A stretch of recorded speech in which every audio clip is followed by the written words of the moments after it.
Hello there! In this video I want to talk you through some basic facts about SPFs and just some general information so I can reference this video in some other future videos where I may talk about SPFs a lot. What's the deal, right? I'm like a big fighter for SPF usage, and I've always been ever since I started using it and really saw a difference in my skin altogether. I am in no means professional or a dermatologist, so if you want to know any more information about all these things, you can probably search for some better researches online yourself. However, I am someone who is very passionate about skincare, and I just really want to have this video as like a reference point. I don't want to repeat this in every video basically, so here we go. SPF stands for Sun Protection Factor, which is basically the value you get on the bottle.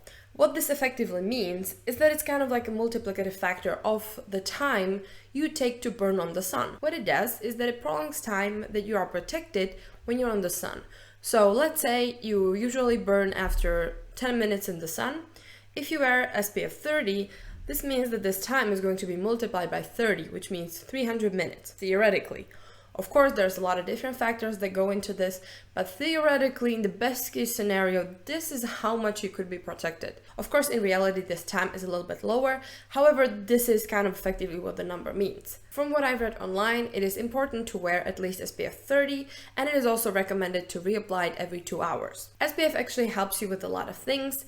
One of them is anti-aging. It also helps to prevent sunburn, and it also provides you protection from skin cancer. There are like a couple problems when it comes to SPF. First of them is that people usually underapply it pretty heavily, so then you are not protected as much as you think you are, which can be a big problem. Another thing is that people often don't realize that the sunscreen actually usually rubs off or like sweats off, so you have to reapply for this reason as well. Then from the other side of the thing, people sometimes forget that SPF is also good to be double cleansed away, and that one cleanse may not necessarily be enough to get rid of it. So cleansing is also noteworthy. And even though you are wearing SPF, you always should be, sun smart, as I found out yesterday it's called, and you shouldn't be in the direct sun around noon. You should always have a hat or sunglasses or clothing. You shouldn't be exposing yourself to like full noon sun without any reason. I mean, even with a reason. What's the reason? Just don't do that. From what I saw when I did the research on my own sunscreens, there's quite a lot of differences between US sunscreens and like European and Asian sunscreens, because apparently there's a lot of ingredients which are not FDA approved. There's also a lot of ingredients which can be used only in specific percentage when they have to be approved by the FDA. So that was a little bit confusing, but there's like a lot of stuff going on behind sunscreens. We have basically two types of sunscreens.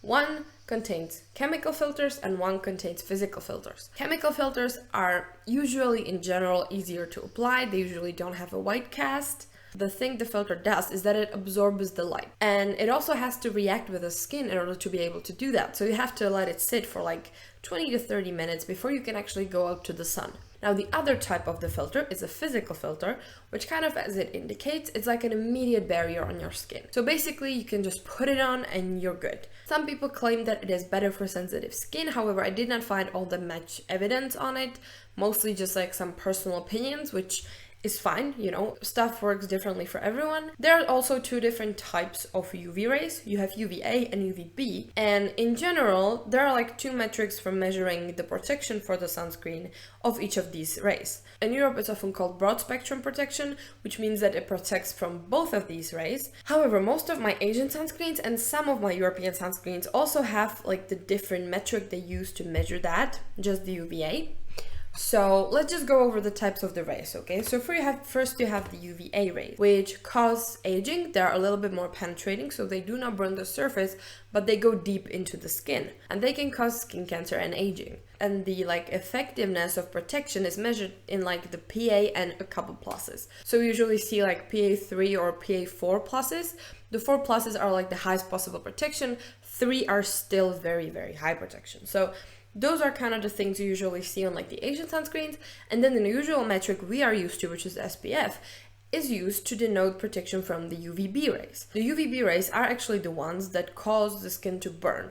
So they are like the surface ones, which just damage the surface of the skin. Yeah, and there, it's the measure we already talked about. It's the SPF, which is kind of like a multiplier of how long it takes you to burn. So of course, you want both of these. you want to be protected from the burn, and you also want to be protected from the skin cancer and all these like in-depth damages. And from my research, what I did on my sunscreen, it looks like actually majority of sunscreens does cover both UVA and UVB rays, which is great. Those were the most basic facts on sunscreens that you should probably know.